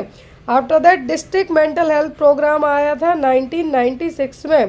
और 2019 की रिपोर्ट के अकॉर्डिंग यदि हम बात करते हैं WHO के थ्रू, WHO की जो रिपोर्ट आई थी उसके हिसाब से इन एवरी 8 पीपल, मतलब 2019 में, यहाँ पे मैं आपको ऐड करती हूँ कि जो 2019 में WHO ने, वर्ल्ड हेल्थ ऑर्गेनाइजेशन ने अपनी रिपोर्ट लाई थी, तो कोई एक है जो एवरी 8 पीपल में से क्या है, परेशान है मेंटल प्रॉब्लम को लेके, मेंटल हेल्थ को लेके। तो यहाँ पे आपको याद रखना है कि हर 8 में से एक आदमी मेंटल हेल्थ से परेशान है, जिसमें एंजाइटी और डिप्रेशन सबसे कॉमन है, ये भी याद रखिए, एंजाइटी एंड डिप्रेशन। एंजाइटी और डिप्रेशन सबसे कॉमन मेंटल प्रॉब्लम में कंसीडर किया जा रहा है। अगला क्वेश्चन है यहाँ पर, which of the following is an acute decline in both the level of consciousness and cognition with particular impairment in attention. It is a life threatening या potentially reversible disorder of the central nervous system. Question ध्यान से समझने की कोशिश कीजिए कि सबसे last में क्या कहा गया है कि ये सेंट्रल नर्वस सिस्टम का डिसऑर्डर है जो कि रिवर्सिबल है, मतलब बार बार हो सकता है, एक बार हुआ तो ज़रूरी नहीं कि ये दोबारा नहीं होगा, ये रिवर्सिबल है। ये आपको पॉइंट याद रखना है, क्या है, सेंट्रल नर्वस सिस्टम का है, क्या है, रिवर्सिबल है। अब एक्यूट है मतलब शॉर्ट टर्म के लिए है, लेकिन कॉन्शियसनेस और कॉग्निशन और कॉन्शियसनेस दोनों क्या होते हैं यहाँ पर, डिस्टर्ब रहेंगे। तो यहाँ पर क्या होगा, डिमेंशिया, डेलीरियम, एमनेसिया या फिर अल्जाइमर। क्या होगा यहाँ पर, डिमेंशिया होगा, डेलीरियम होगा, एमनेसिया होगा कि अल्जाइमर। क्या है, एक्यूट है, एक्यूट डिक्लाइन इन बोथ मतलब शॉर्ट टर्म के लिए कॉन्शियसनेस और कॉग्निशन दोनों डिस्टर्ब होंगे, लाइफ थ्रेटनिंग है और रिवर्सिबल भी है, साथ में सेंट्रल नर्वस सिस्टम की प्रॉब्लम है, तो ये होगा आपका क्या, डेलीरियम। क्या होगा, डेलीरियम। अब यहाँ पर ये देखिए, डेलीरियम और डिमेंशिया के बीच का क्या डिफरेंस याद रखना है, हमेशा आपको यदि क्या कहा जाए, रिवर्सिबल है और एक्यूट है तो ये डेलीरियम होगा, क्योंकि जो डिमेंशिया है एज्ड पर्सन में होता है और ये इरिवर्सिबल है। इरिवर्सिबल का मतलब एक बार हो गया तो हो गया। यहाँ पर कॉन्शियसनेस लेवल फ्लक्चुएट होगा डेलीरियम वाले पर्सन में, क्या है, फ्लक्चुएट होगा। परसेप्शन में आपको हेल्यूसिनेशन है जो कॉमनली देखने को मिलेगा और इल्यूजन, जबकि डिमेंशिया में हेल्यूसिनेशन नहीं होता है, ना के बराबर होगा, कॉमन नहीं है। स्पीच स्लो होगी, इनकोहेरेंट का मतलब है कि कुछ समझ में ही नहीं आएगा, डिसोरिएंट रहेंगे, मतलब जैसे लेट से किसी की सर्जरी वगैरह होती है तो कुछ सेकंड तक उनको क्या लगता है कि समझ में नहीं आता आफ्टर सर्जरी जब वो वेकअप होंगे। तो डेलीरियम शॉर्ट टर्म में है, रिवर्सिबल है, बट डिमेंशिया क्रॉनिक वे में लंबे टाइम तक होते होते होने वाली प्रॉब्लम है और एक इरिवर्सिबल प्रॉब्लम है। यदि समय पर डेलीरियम को ट्रीट कर दिया जाए तो इससे पेशेंट है जो ठीक हो सकता है, बट डिमेंशिया वाले में ठीक करने के चांसेस थोड़ा कम हो जाते हैं। Next one, in which of the following condition does a demented patient get drowsiness, confusion, ataxia or falls accidentally when external stimuli such as light and interpersonal orientation cues are diminished? तो यहाँ पर ये देखिए dementia वाला patient है, साफ साफ कहा है क्या है, डिमेंटेड पेशेंट है। डिमेंटेड पेशेंट को ड्राउजीनेस हो रही है, कन्फ्यूज़न हो रहा है, अटैक्सिया हो रहा है और वो गिर भी गया है, एक्सीडेंटली धोखे से गिर भी गया है, यदि उसने कुछ लाइट या फिर कुछ इस तरीके से देख लिया इसके कारण वो डिस्टर्ब हो। वो क्या एपिलेप्सी होगी, कैटास्फोरिक रिएक्शन होगा, सनडाउनर सिंड्रोम होगा या फिर लैक ऑफ जजमेंट होगा, क्या कहलाएगा? यदि डिमेंशिया वाला पर्सन सडनली क्या हो जाए, कन्फ्यूज्ड हो, गिर जाए, कुछ लाइट वगैरह देख के, या कुछ यहाँ पर लाइट है या फिर कुछ शाइनिंग आइटम भी हो सकते हैं, तो वो कहलाता है सन डाउनर सिंड्रोम। क्या है? ये कहलाता है सन डाउनर सिंड्रोम। इस केस में होता क्या है, देखिए यहाँ पे सन डाउनर सिंड्रोम ऐसी कंफ्यूजिंग स्टेट होती है कि आफ्टरनून के बाद, जैसे इवनिंग आने वाली हो 5 बजने के टाइम पर सूर्य है जो थोड़ा कम हो जाता है, तो हम इसको क्या कहते हैं, सनसेट कहेंगे। तो उस टाइम पर, उस टाइम से लेकर रात होने तक यदि सडनली कुछ शाइनिंग आइटम हो या फिर कुछ मरीज के सामने लाइट वगैरह आ जाए तो कंफ्यूज हो, एंजाइटी हो, इग्नोर करे उस चीज़ के पास जाने से, तो वो क्या कहलाएगा, सन डाउनर सिंड्रोम। तो वही ये देखिए सभी पॉइंट्स इसमें कहे हैं क्वेश्चन में कि मरीज डिमेंशिया का है, उसको ड्राउजीनेस हो रही, कन्फ्यूज़न हो रहा, गिर भी गया है। क्यों? क्योंकि या तो लाइट आ गई है उसके पास, शाइनिंग या कुछ हो गया है तो उसके कारण वो गिर रहा है, तो वो क्या है यहाँ पर, सन डाउनर सिंड्रोम। क्या होगा, सन डाउनर सिंड्रोम। जैसे जैसे इवनिंग आने वाली हो उस टाइम से लेकर रात तक, लेट आफ्टरनून से लेकर रात तक, यदि किसी पर्सन को, डिमेंशिया वाले पर्सन को अचानक से कुछ लाइट वगैरह दिख जाए तो उस टाइम पर इतने हड़बड़ा जाएंगे कि वो गिर भी सकते हैं। Clear? Next one, in a person has thought impulses of image that cause marked anxiety resulting in repetitive behavior or mental acts that attempts to neutralize this anxiety। किसी किसी लोगों में एक तरीके के थॉट आएंगे, थॉट आने का मतलब कुछ ऐसे विचार आ रहे हैं मन में, उनके मन में ऐसी इमेजेस चल रही हैं जिसके कारण उनको एंजाइटी हो रही है, डर लग रहा, तो उस टाइम क्या करेंगे, बार बार उस चीज़ को करना भी स्टार्ट कर देंगे। थॉट्स आ रहा है मतलब ऑब्सेशन आ रहा है, लेकिन आप रिपीटेटिव वही काम कर रहे हैं अपनी एंजाइटी को कम करने के लिए, एंजाइटी को न्यूट्रलाइज करने के लिए। तो ये क्या कहलाएगा, ये कहलाता है आपका ऑब्सेशन, कंपल्सिव एक्ट होगा, ओसीडी होगा कि एंजाइटी होगी, क्योंकि यहाँ पे थॉट भी आ रहे हैं तो ये तो आपका क्या हो गया, ऑब्सेशन हो गया। क्लियर? लेकिन आप बार बार वो काम भी करने लगे हैं तो वो आपका कंपल्सिव हो गया। तो यहाँ पर क्या होगा, ओसीडी। ओसीडी वाले पेशेंट को जैसे लगेगा हाथ उसके गंदे हैं तो वो उसके मन में यार हाथ गंदे हैं, मतलब वो उसके थॉट्स हैं, ऑब्सेशन है, बार बार जाके वो हैंड वॉश करेगा डिटॉल से, तो वो उसके क्या हो गए, कंपल्सिव हो गए, जिस चीज़ के कारण उसके माइंड में क्या लग रहा कि चलो ठीक है, लेकिन जब वही चीज़ वो बार बार रिपीट करेगा तो वो कहलाता है ऑब्सेसिव कंपल्सिव डिसऑर्डर।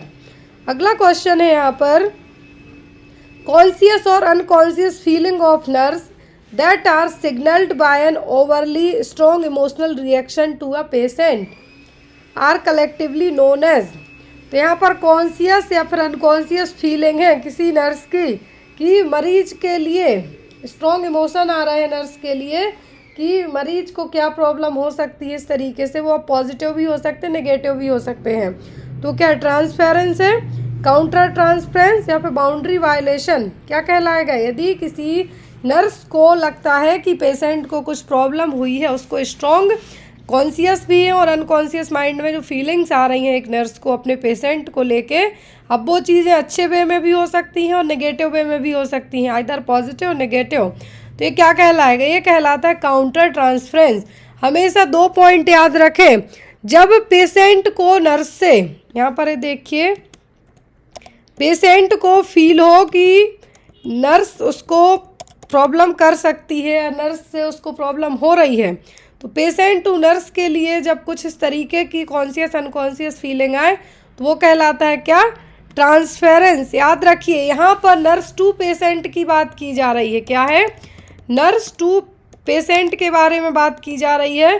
तो नर्स टू पेशेंट है तो काउंटर ट्रांसफेरेंस, और पेशेंट टू नर्स है तो ट्रांसफेरेंस। दोनों टर्म याद रखना है। तो यहाँ पर ये देखिए, ट्रांसफेरेंस का मतलब होगा कॉन्शियस और अनकॉन्शियस रिस्पॉन्स, जो इफेक्टिव नेगेटिव भी हो सकता है और पॉजिटिव भी हो सकता है। किसमें? Of the patient to the therapist, मतलब पेशेंट से नर्स या मरीज, सॉरी, पेशेंट से नर्स हो सकती, डॉक्टर हो सकती, थेरेपिस्ट हो सकते हैं। मतलब पेशेंट टू केयर गिवर हो जाए वो होगा। काउंटर ट्रांसफेरेंस में केयर गिवर टू पेशेंट हो गया, या फिर थेरेपिस्ट टू पेशेंट। आपको टर्म समझ में आ गया हो। यदि आपको कॉन्शियस और अनकॉन्शियस दोनों चीज़ें आती हैं, रिस्पॉन्ड आप करते हैं अपने पेशेंट को लेके, तो वो आपका क्या है? काउंटर ट्रांसफेरेंस है। मतलब पेशेंट से, सॉरी, थेरापिस्ट से patient, as a nurse to patient. लेकिन आपके पेशेंट को आपके बारे में, आपका पेशेंट आपको रिस्पॉन्ड करता है आपको लेके, तो वो क्या होगा यहाँ पर? Transference. Next one is in defence mechanism, shift of emotion from one person और object to another, usually neutral और लेस डेंजरस पर्सन और ऑब्जेक्ट इज कॉल्ड। तो यहाँ पर एक ऐसी डिफेंस मैकेनिज्म है जिसमें आपके जो इमोशन है एक पर्सन से दूसरे पर या किसी ऑब्जेक्ट पर आप क्या करते हैं? ट्रांसफ़र करते हैं। तो क्या? आइसोलेशन, डिसलोकेशन, डिस्प्लेसमेंट या फिर डिनाइल। जो चीज़ न्यूट्रलाइज भी हो सकती है और कम डेंजर भी होगी, तो क्या होगा? तो जो पर्सन या फिर ऑब्जेक्ट है जिसके ऊपर आपने उस चीज़ को, इमोशन को शिफ्ट करने की कोशिश की, तो वो क्या कहलाएगा? डिस्प्लेसमेंट। मतलब दूसरी जगह आपने उस चीज़ को ट्रांसफ़र कर दिया एक तरीके से, तो क्या को? डिस्प्लेसमेंट। यहाँ पर आपको जो लिस्ट दी गई है, आप चाहे तो इसका स्क्रीनशॉट ले सकते हैं as you wish. Defence mechanism exam में आपको आती है रिप्रेशन। रिप्रेशन का मतलब एक तरीके से किसी को डरा धमकाना। क्या? डराना धमकाना। प्रोजेक्शन मतलब आपके मन में जो कॉन्फ्लिक्टेड थॉट्स हैं या फीलिंग है किसी और लोगों को लेके, वो हो गई। डिनाई मतलब आप रिफ्यूज़ कर रहे हैं। क्या है? रिफ्यूज़ कर रहे हैं। रिग्रेशन मतलब आपको बाद में उस चीज़ का पछतावा होना कि आपने ये काम क्यों नहीं किया, ये काम क्यों नहीं किया। अब आपका आता है डिस्प्लेसमेंट, मतलब आप अपनी चीज़ें किसी दूसरे के ऊपर वो कर रहे हैं, तो वो क्या होगा? डिस्प्लेसमेंट। नेक्स्ट वन, तो यहाँ पर उतना तो मैंने डिफेंस मैकेनिज्म आपको नहीं एक्सप्लेन की क्योंकि आगे हमारे बहुत सारे क्वेश्चंस हैं, लेकिन आपको जो डिफेंस मैकेनिज्म है नेगेटिव पॉजिटिव दोनों तरीके की पढ़ लेनी है। एग्जाम में आपको mostly rationalisation, projection, denial, displacement है जो पूछी जाती हैं। अगला क्वेश्चन है bodily sensation specially sensory symptoms experienced as imposed on the body by some external force are called. तो बॉडीली सेंसेशन फील कर रहे हैं, जो सेंसरी सिम्टम्स भी हो सकते हैं आपको कि आपकी बॉडी पर कुछ है जो फोर्स लग रहा है, बट वैसा है नहीं। वो क्या है? Delusion of perception, bizarre delusion, somatic passivity या फिर इल्यूजन। क्या कहलाएगा? आपको लगेगा कि आपको कोई धक्का देने वाला है, आपको लग रहा है कि कोई आपको धक्का देने वाला, और स्ट्रांगली आपको लग रहा है एक्सटर्नल फोर्स के थ्रू कि बॉडी पे ये चीज़ फील हो रही है आपकी बॉडी पे। मतलब बॉडी मतलब सोमेटिक बॉडी आपकी। मेंटल बात करें, मेंटल बात करें मतलब दिमाग में थॉट्स बस आ रहे हैं, लेकिन आपको जब अपनी बॉडी पे कुछ ऐसा फील हो कि ऐसा हो रहा है, तो हमेशा कहलाती है सोमेटिक पैसिविटी। क्या है?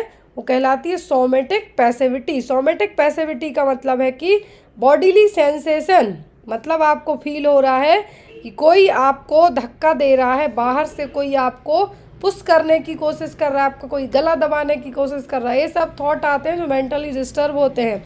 डिल्यूजन ऑफ परसिक्यूशन मतलब इलॉजिकल थिंकिंग टाइप से आपके माइंड में चलती रहेंगी।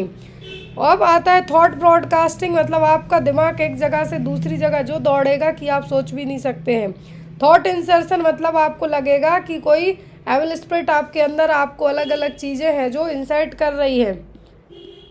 अब यहाँ पर ये देखिए डिल्यूजन, यदि डिल्यूजन, इल्यूजन और हेलुसिनेशन ये एग्ज़ाम में बहुत आते हैं, ये एग्ज़ाम में बहुत आते हैं। तो ग्रैंडियोस मतलब कि ग्रैंडियोस का मतलब होगा कि इरेशनल आइडिया, अपने आप को लेके कि नहीं मैं तो प्रधानमंत्री हूँ, क्या हूँ मैं, प्रधानमंत्री हूँ, इस तरीके के आइडियाज़ आपके माइंड में आना है। देखिए यहाँ पर दिए हैं, डेल्यूजन ऑफ ग्रैंडियोसिटी मतलब false fixed believe that he is a powerful person and more important person. और ये डिल्यूजन ऑफ ग्रैंडियोसिटी के थॉट्स आते हैं मैनिया वालों में। किसमें? मैनिया वाले होते हैं, वो अपने आप को कहीं का प्राइम मिनिस्टर या कहीं का भगवान भी मान लेते हैं। परसिक्यूशन मतलब पेशेंट को बिलीव होता है कि उसको कोई हार्म पहुंचाने वाला हो, क्या है, कोई हार्म पहुंचाने वाला हो। और पैरानॉइड सीजोफ्रेनिया वाले में देखने को मिले। ये पॉइंट आपको याद रखना है। डिल्यूजन ऑफ ग्रैंडियोसिटी पूछे कॉमनली देखने को मिलता मैनिया वालों में। यदि डिल्यूजन ऑफ परसिक्यूशन मतलब कोई हार्म पहुंचाने वाला है, आपको इस तरीके के थॉट्स आना माइंड में, वो पैरानॉइड सीजोफ्रेनिया मतलब जो शकीले टाइप के वो उनके लिए। डिल्यूजन ऑफ प्रेफरेंस में किसी को लगेगा कि लेट्स से मैं और आप बात कर रहे हैं, बट जो आपका सामने थर्ड पर्सन है उसको लगेगा कि ये मेरे ही बारे में बात कर रहे हैं, वो होगा delusion of preference. Delusion of control patient को बिलीव हो जाएगा कि उसको कोई भगवान या कोई एविल स्पिरिट या भूत प्रेत उसको कंट्रोल करने की कोशिश कर रहे हैं। डिल्यूजन ऑफ गिल्ट मतलब अंदर से एक तरीके से गिल्ट फील होना कि नहीं ये सब मेरे कारण हुआ है, तो वो होता है जनरली डिप्रेशन वाले में। एक्यूसेशन मतलब अपने आप के ऊपर बिलीव करना कि जो कुछ भी हो रहा है उन सब के लिए मैं ही जिम्मेदार हूँ और ना कोई जिम्मेदार है, तो वो होगा आपका एक्यूसेशन, एक तरीके से आरोप लगाने वाला, गिल्ट करने वाला। पॉवर्टी वाला, डिल्यूजन ऑफ पॉवर्टी मतलब आपको वर्थलेसनेस समझने वाला, ये भी डिप्रेशन में है। डिल्यूजन ऑफ निहिलिज्म, निहिलिज्म का मतलब कि कोई चीज़ है ही नहीं, मतलब एक तरीके से नथिंग इज इन एग्जिस्टेंस मतलब कुछ चीज़ एग्जिस्ट ही नहीं करती, ना माँ होते, ना बाप होते, ना प्यार होता, ना बच्चे होते, कुछ नहीं होता, क्या निहिलिज्म है। जेलसी मतलब एक तरीके की जलन होना। और ये है जो डिल्यूजन ऑफ जेलसी और जो पैरानॉइड वाले पर्सनालिटी वाले होते हैं इनमें कॉमन देखने को मिलता है। अगला क्वेश्चन है हमारा, विच of the following is not a somatic symptom of depression. Somatic फिर बात करी गई है सोमेटिक की, मतलब बॉडी से रिलेट करती, कौन सा सोमेटिक सिम्टम नहीं है डिप्रेशन का। Decrease in appetite, diurnal variation, marked hopelessness या फिर अर्ली मॉर्निंग अवेकनिंग। तो सोमेटिक सिम्टम नहीं है, सोमेटिक सिम्टम नहीं है मतलब एपेटाइट कम हो रही मतलब आपकी बॉडी ही डिस्टर्ब होगी यहाँ पर, होपलेसनेस फील कर रहे हैं आप, या फिर अर्ली मॉर्निंग अवेकनिंग हो रही है, डायर्नल वेरिएशन हो रहा है। तो सोमेटिक की बात की गई है तो आप खाना नहीं खाएंगे। डायर्नल वेरिएशन का मतलब दिन रात के बारे में आपको उतना है जो नहीं रहेगा, रात हो गई दिन हो गई, कब सो रहे उठ रहे वो हो जाएगा आपका डायर्नल वेरिएशन में। अर्ली मॉर्निंग अवेकनिंग मतलब बहुत सुबह सुबह 3-4 बजे से उठ जाना, तो ये सब क्या है सोमेटिक सिम्टम है डिप्रेशन वालों के। लेकिन होपलेसनेस, यहाँ पर होपलेसनेस, हेल्पलेसनेस एंड वर्थलेसनेस, ये तीनों चीज़ें किस में आएंगी आपकी, होपलेसनेस, हेल्पलेसनेस और वर्थलेसनेस से फील करना आपकी मेंटल है, यहाँ पर क्या है आपकी मेंटल है, लेकिन यहाँ पर सोमेटिक में नहीं होंगी। क्लियर। नेक्स्ट है यहाँ पर question, which of the following is a priority nursing diagnosis for patient with diagnosed acute mania with hyper activity symptom. यहाँ पे देखिए बात की गई है पेशेंट किसका है, एक्यूट मैनिया का मरीज है लेकिन हाइपर एक्टिव सिम्टम है। मैनिया वालों में, मैनिया वाले कभी भी शांत नहीं बैठते हैं, खुद को हार्म तो पहुंचा ही सकते, साथ में दूसरों को भी नुकसान पहुंचा सकते हैं मैनिया वाले। तो हाईएस्ट नर्सिंग प्रायोरिटी आपकी क्या होगी, डायग्नोस करते नर्सिंग डायग्नोसिस बनाते हैं जब आप पेशेंट आपका acute mania with hyper activity symptoms present कर रहा है। Impaired nutrition, impaired social interaction, high risk for injury या फिर सेल्फ स्टीम डिस्टर्बेंस। तो मरीज का nutrition, social interaction, self esteem तब आप बचाएंगे जब मरीज खुद बचेगा, मैनिया वाला या दूसरों को नुकसान पहुंचाएगा। तो यहाँ पर इंजरी, जैसा मैंने आपसे सबसे पहले कहा, मैनिया वाले खुद को तो हार्म कर सकते, साथ में दूसरों को भी चोट पहुंचा सकते हैं। तो मैनिया वाले के लिए सबसे ज़्यादा जो प्रॉब्लमेटिक चीज़ें यहाँ पर आपकी फर्स्ट प्रायोरिटी पे आएगी, प्रायोरिटी बेस्ड क्वेश्चन है, तो आपको हमेशा क्या करना है, injury, high risk for injury होने के चांसेस ज़्यादा होंगे मैनिया वाले पर्सन में। आपने बाइपोलर डिसऑर्डर पढ़ा होगा जिसमें मैनिया और डिप्रेशन एक ही पर्सन को, बाइपोलर डिसऑर्डर पढ़ा होगा, मैनिया प्लस डिप्रेशन एक ही पर्सन को बट दो अलग अलग टाइम में देखने को मिलेंगे। हो सकता है कि एक मरीज कुछ टाइम पहले बहुत ज़्यादा तोड़फोड़ मचा रहा हो, हंस रहा हो, खेल कूद रहा हो, खा रहा हो, मैनिक स्टेट में है, लेकिन दूसरे ही दिन या कुछ समय के बाद वो शांत सुप्त हो जाए, वो कहलाते हैं बाइपोलर वाले। एक सिंगल पर्सन में मैनिया और डिप्रेशन दो अलग अलग टाइम पे देखने को मिले तो वो क्या है, बाइपोलर।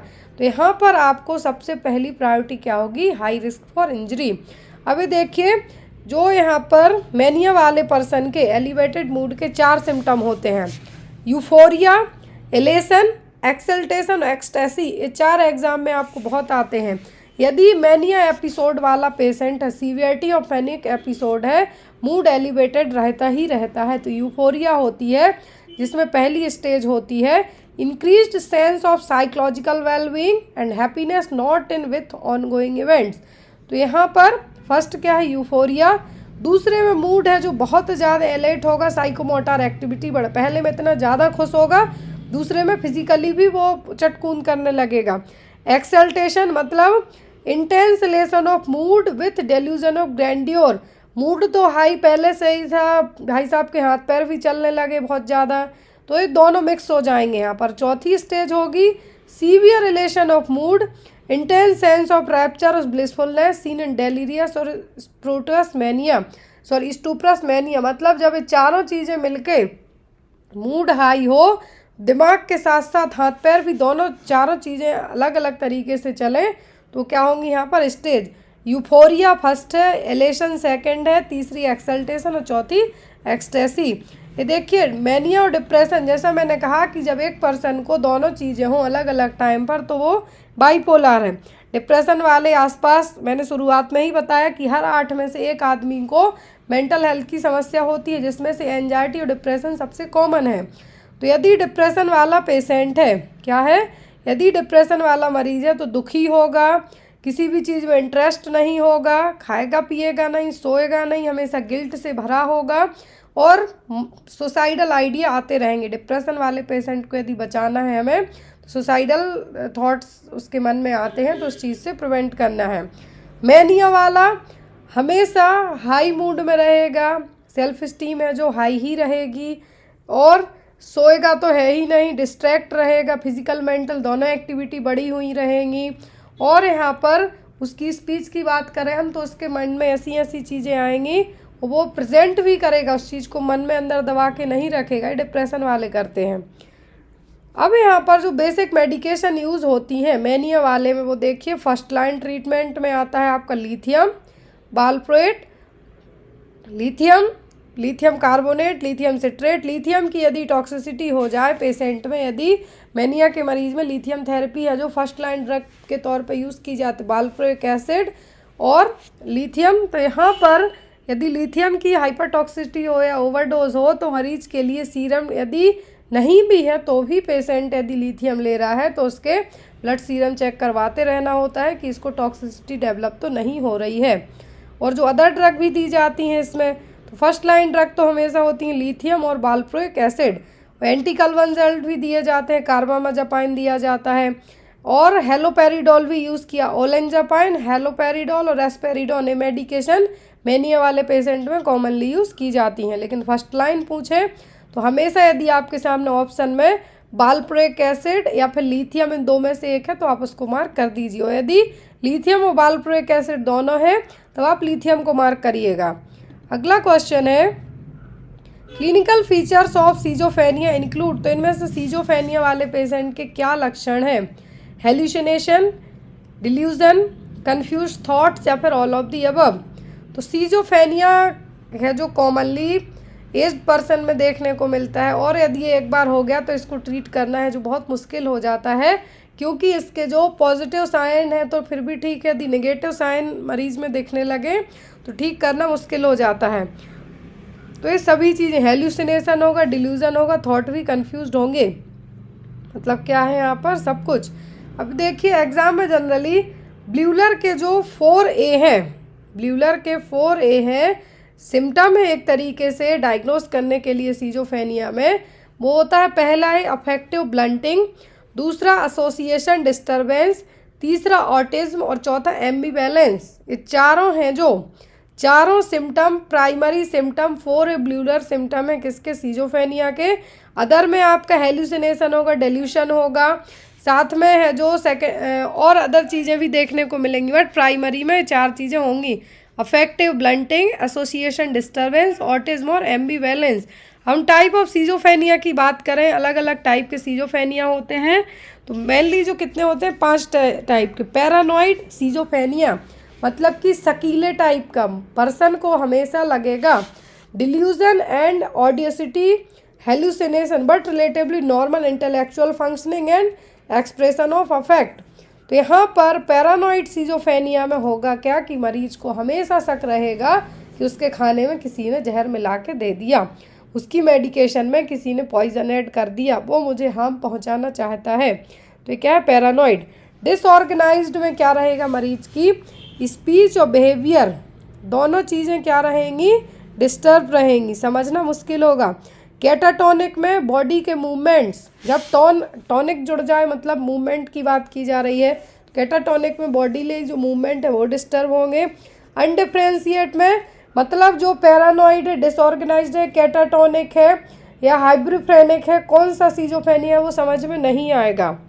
रेसिडुअल कुछ पास्ट हिस्ट्री के थ्रू है, जो आप यदि सीजोफेनिया के प्रीवियस एपिसोड्स आए हैं, सिम्टम आए उसके बेस पे कंफर्म करते हैं तो वो हो गया। हैब्रिफ्रेनिक भी होता है।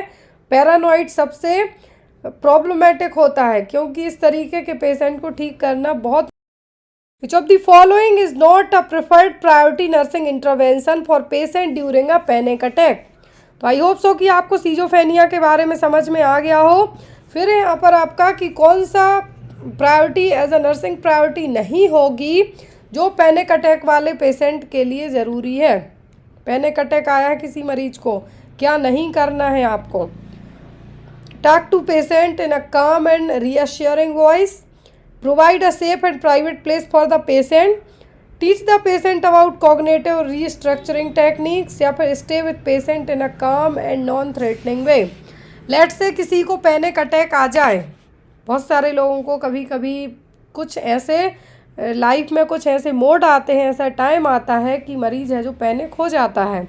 तो उस टाइम पे आपको क्या नहीं करना है। पहली चीज़, डांटना धमकाना तो बिल्कुल भी नहीं, उससे प्यार से बात कीजिए, उसको शांत करने की कोशिश कीजिए। दूसरी चीज़, यदि उसकी सेफ्टी पे बात आती है तो उस चीज़ को आप प्रायोरिटी रखेंगे, उसको कामली बिना डराए धमकाए इस चीज़ को, ज़्यादा आपको कुछ नहीं समझाना है। मरीज की कोई सर्जरी वगैरह होनी, उसको पैनिक अटैक आ रहा, आप उस सर्जरी के बारे में बोलेंगे बेचारा और डर के भाग लेगा, तो वो काम आपको नहीं करना है। तो यहाँ पर आपका वही है, teach the patient about cognitive restructuring technique. ये तो आप बाद में, पहले मरीज को शांत तो कर लीजिए। तो यहाँ पर पैनिक अटैक यदि किसी को आता है तो उसको शांति से समझाना है बिठा के, कि जो सेफ्टी है उस पर भी फोकस करना है कि कहीं से वो गिर पड़ ना जाए या उसको कुछ चोट ना लग जाए, और डराना धमकाना नहीं है, शांति से उसको चीज़ें समझानी है। बट जो नहीं करना है आपको क्या होगा, teach the patient about cognitive restructuring technique. तो ये थी आज की हमारी साइकेट्रिक की क्लास। आई होप सो कि आपको आज की क्लास अच्छी लगी हो। कोई भी डाउट वगैरह रह जाए तो आप बेझिझक होकर पूछ सकते हैं। और जो भी लोग अभी बुक को ऑर्डर करना चाहते हैं, बुक पर अभी आपको बम्पर डिस्काउंट चल रहा है। जो आपकी ANM बुक है, जो आपकी ANM बुक है वो आपको ओनली अभी 450 रुपीज़ में अवेलेबल है। जो CHO एंड NHM बुक है ये आपको अभी 599 में अवेलेबल है। और जो लोग यदि प्री ऑर्डर करते हैं, डायरेक्ट ऑर्डर करते हैं, तो उनको यही सेम बुक है जो 550 रुपये में भी अवेलेबल हो जाएगी। और जो लोग RRB की बुक ले रहे हैं तो उनको ये बुक है जो 299 रुपीज़ में अवेलेबल है। MP ग्रुप 5 के टोटल 17 पेपर्स अवेलेबल हैं, जो आपको मेरा ऑफिशियल व्हाट्सएप नंबर है उसके थ्रू लेना होंगे। मेरा व्हाट्सएप नंबर आपके लिए ये रहा, 8880468078। इस पर आप मुझे किसी भी टाइम पे व्हाट्सएप पे मैसेज करके इन पेपर्स PDF या बुक ऑर्डर करना चाहते हैं तो ले सकते हैं। इन चीज़ों पर अभी भारी मात्रा में डिस्काउंट चल रहे हैं। ANM की बुक की हम बात करें तो आपको ANM की बुक है जिसमें 35 ANM के क्वेश्चन पेपर हैं, बेस्ड ऑन आपके जो टॉपिक वाइज है वो क्वेश्चन है। जो आपके मॉडल पेपर हैं वो सब हैं, जितने भी सरकार ने प्रोग्राम लाए हैं सब हैं, जोड़ी मिलाओ है, शॉर्ट टर्म नोट्स हैं, सब कुछ ANM की बुक है। CHO NHM की बुक में 55 से ज़्यादा पेपर हैं आपको, साथ में 10 मॉडल पेपर हैं।